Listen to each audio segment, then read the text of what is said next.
नमः शिवाय। नमस्कार दोस्तों, आप सभी का स्वागत है हमारे यूट्यूब चैनल पावरफुल हिंदू धर्म में। आज हम आप सभी को नाग पंचमी कब मनाई जाएगी, उसकी शुभ मुहूर्त, पूजा विधि, काल सर्प योग से मुक्ति, महत्व तथा कथा के बारे में आप सभी को बताएंगे। आइए जानते हैं नाग पंचमी कब मनाई जाएगी। इस साल 9 अगस्त को नाग पंचमी मनाई जाएगी। इस खास मौके पर पूजा के शुभ मुहूर्त में नाग देवा और भगवान शिव की पूजा के साथ कुछ विशेष उपाय के बारे में भी आप सभी को बताएंगे। सावन के महीने में कई त्योहार हर्ष उल्लास के साथ मनाए जाते हैं। हर साल सावन माह की शुक्ल पक्ष की पंचमी तिथि को नाग पंचमी मनाई जाती है। इस विशेष दिन भगवान भोलेनाथ और नाग देवता की पूजा की जाती है। मान्यता है कि इस पावन मौके पर नाग देवता की विधि विधान से पूजा अर्चना करने पर जीवन के समस्त दुखों से छुटकारा मिलता है।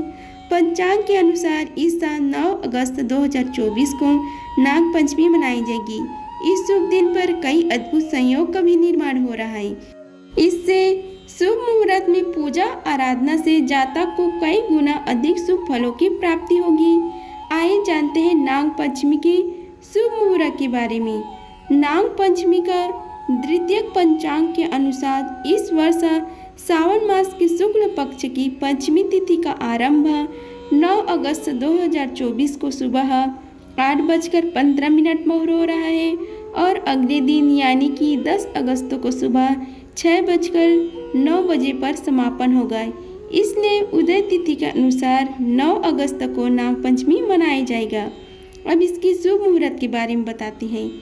इस दिन पूजा का विशेष मुहूर्त दोपहर 12:13 पर शुरू होगा और दोपहर 1 बजे समाप्त होगा। इस दिन प्रदोष काल में नाग देवता की पूजा का बड़ा महत्व है। 9 अगस्त को शाम 6:33 से रात 8:20 तक नाग देवता की पूजा के लिए सबसे उत्तम मुहूर्त माना गया है। नाग पंचमी पर जो शुभ योग बन रहे हैं उसके बारे में आप सभी को बतलाते हैं। इस साल नाग पंचमी के मौके पर शिववास योग, सिद्ध योग, साध्य योग, भाव और बलाव, कारण योग और हस्त नक्षत्र के शुभ संयोग में नाग पंचमी मनाई जाएगी। अब आइए जानते हैं नाग पंचमी की पूजा विधि के बारे में। नाग पंचमी के दिन सुबह जल्दी उठ जाएं और फिर स्नान करके साफ सुथरा वस्त्र धारण करें। साथ ही इसके बाद घर के दरवाजे पर या पूजा स्थल पर गाय के गोबर या पवित्र मिट्टी से नाग बनाएं और व्रत का संकल्प लें और नाग देवता का आह्वान करें। वही प्रतीकात्मक नागों पर जल, फूल और चंदन का अर्घ्य दें। साथ ही मिठाई का भोग लगाएं। इसके बाद प्रतीकात्मक नागों पर कुमकुम, अबीर, गुलाल, चंदन, फूल, बिल्वपत्र, हल्दी, मेहंदी आदि चढ़ाएं। पंचामृत, पंचमेवा, फल आदि का भोग लगाएं। धूप दीप जलाएं और आरती करें। साथ ही अंत में नागों का स्मरण करके कोई गलती के लिए क्षमा भी मांग लें।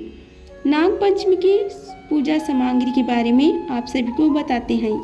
नाग पंचमी के दिन भगवान शिव का रुद्र अभिषेक और नाग देवता की पूजा का विधान है। इसलिए अगर पूजा सामग्री की बात करें तो नाग देवता की प्रतिमा या फोटो, दूध, पुष्प, चंदन, फल, पंचमेवा, पूजा के बर्तन, कुशासन, दही, शुद्ध देसी घी, शहद, गंगा जल, पवित्र जल, पंचरस, इत्र, मौली, जनेऊ, पंच मिठाई, बिल्वपत्र, धतूरा, भांग, बेर, अम्रमंजरी, जौ की बाले, तुलसी दल, मंदार, पुष्पा, गाय का कच्चा दूध, गन्ने का रस, कपूर, धूप दीप, रुई, मलाई गिरी, चंदन, शिव व माँ पार्वती के श्रृंगार की सामग्री आदि शामिल है। हम आप सभी को मंत्र के बारे में बताते हैं। ओम नागपति नमः, ओम व्यालाय नमः, ओम अहि नमः, ओम विषधर नमः, ओम शैल नमः, ओम बुधर नमः। हम आप सभी को नाग पंचमी पर किए जाने वाले व्रत कथा के बारे में आप सभी को बताते हैं। नाग पंचमी पर नाग देव की पूजा करने से आपको उत्तम लोक की प्राप्ति होती है और सर्प दंश का भय दूर होता है। नाग पंचमी का व्रत जो लोग करते हैं उनके लिए नाग पंचमी के व्रत कथा का पाठ करना अनिवार्य होता है। मान्यता है कि नाग पंचमी के दिन भविष्य पुराण में बताई गई इस कथा का पाठ करने से आपको इस लोक में उत्तम फल की प्राप्ति होती है और आपके कुल में सब दर्श से किसी की मृत्यु नहीं होती। आइए जानते हैं व्रत के बारे में। सुमंतु मुनि बोले, हे राजन, अब मैं पंचमी कल्प का वर्णन करता हूँ। पंचमी तिथि नागों को अत्यंत प्रिय है और उन्हें आनंद देने वाली है। इस दिन नाग लोक में विशिष्ट उत्सव होता है। पंचमी तिथि को जो व्यक्ति नागों को दूध से स्नान कराता है उसके कुल में वासुकी, तक्षक, कालिया, मणिभद्रा, एरावत, धृतराष्ट्र, करकोटक तथा धनंजय ये सभी बड़े बड़े नाग अभय दान देते हैं। उसके कुल में सर्प का भय नहीं रहता। एक बार माता की शाप से नाग लोग जलने लग गए थे, इसलिए उस दाह की व्यवस्था को दूर करने के लिए पंचमी को गाय के दूध से नागों को आज भी लोग स्नान कराते हैं। इससे सर्प का भय नहीं रहता। राजा ने पूछा, हे महाराज, नाग माता ने नागों को क्यों श्राप दिया था और फिर वे कैसे बचे? इसका आप विस्तार पूर्वक वर्णन करें। सुमंतु मुनि ने कहा, एक बार राक्षसों और देवताओं ने मिलकर समुद्र मंथन किया। उस समय समुद्र से अतिशय श्वेत उच्चस्व स्रव नाम का एक अश्व निकला। उसे देखकर नाग माता कद्रु ने अपनी सौत विनीता से कहा कि देखो, यह अश्व श्वेत वर्ण का है, परंतु इसके बाल काले दिख पड़ते हैं। तब विनीता ने कहा, न तो यह अश्व न तो श्वेत है, न काला और न लाल। यह सुनकर कद्रु ने कहा, मेरे साथ शर्त करो को यदि मैं इस अश्व के बालों को कृष्ण वर्ण का दिखा दूं तो तुम मेरी दासी हो जाओगी, और यदि नहीं दिखा सकी तो मैं तुम्हारी दासी हो जाऊंगा। विनीता ने यह शर्त स्वीकार कर ली। दोनों क्रोध करती हुई अपने अपने स्थान को चली गई। कद्रु ने अपने पुत्र नागों को बुलाकर सब वृत्तांत उन्हें सुना दिया और कहा कि हे पुत्र, तुम अश्व के बाल के समान सूक्ष्म होकर उसके शरीर में लिपट जाओ, जिससे यह कृष्ण वर्ण का दिखाई देने लगी, ताकि मैं अपनी सौत विनीता को जीत कर उसको अपनी दासी बना सकूं। माता के इस वचन को सुनकर नागों ने कहा, हे माँ, यह छल तो हम लोग नहीं करेंगे, चाहे तुम्हारी जीत हो या हार। छल से जीतना बहुत बड़ा अधर्म है।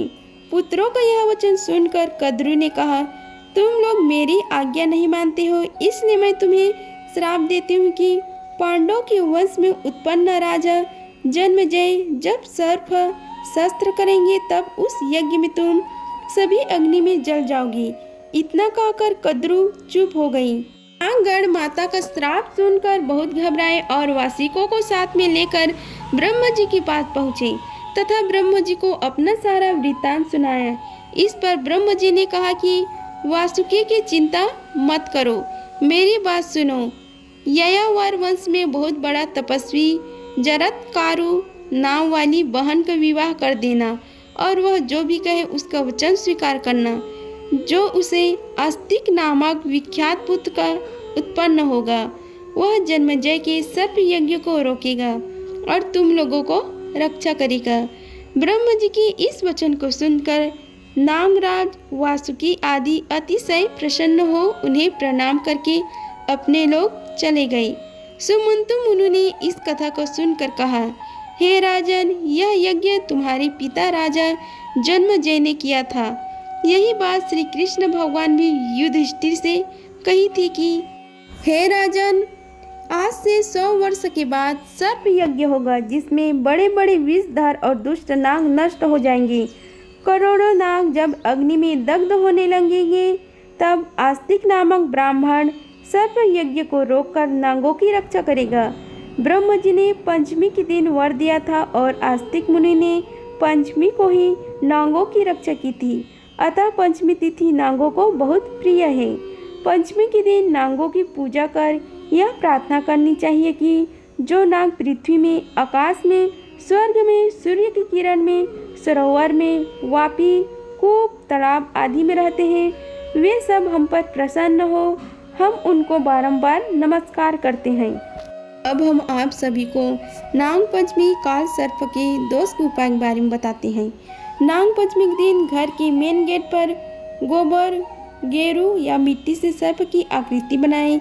इसकी विधिवत पूजा करें। इससे आपकी आर्थिक स्थिति मजबूत होगी और काल सर्प दोष से होने वाली परेशानी दूर होगी। नाग पंचमी के राहु और केतु के मंत्रों का जाप करना लाभकारी माना गया है। इस दिन राहु मंत्र ओम राम राहवे नमः और केतु मंत्र ओम केम केतुवे नमः मंत्र का जाप करें। नाग पंचमी के दिन श्रीमद् भागवत पुराण और श्री हरिवंश का पाठ करवाएं। इससे जीवन के सभी दुख कष्टों से छुटकारा मिलेगा। नाग पंचमी के दिन भैरव बाबा की पूजा करना भी शुभ होता है। इस दिन भैरव बाबा को पूजा के दौरान कच्चा दूध चढ़ाएं। इस शुभ मौके पर नाग देवता या शिव मंदिर में जाकर झाड़ू लगाएं। धर्म स्थल की सीढ़ियों पर पोछा लगाएं। अगर आप सभी को वीडियो अच्छी लगी होगी तो वीडियो को लाइक कीजिए, चैनल को सब्सक्राइब कीजिए और कमेंट बॉक्स में ओम नमः शिवाय लिखिए। धन्यवाद। मिलते हैं अगले वीडियो में, तब तक के लिए हर हर महादेव।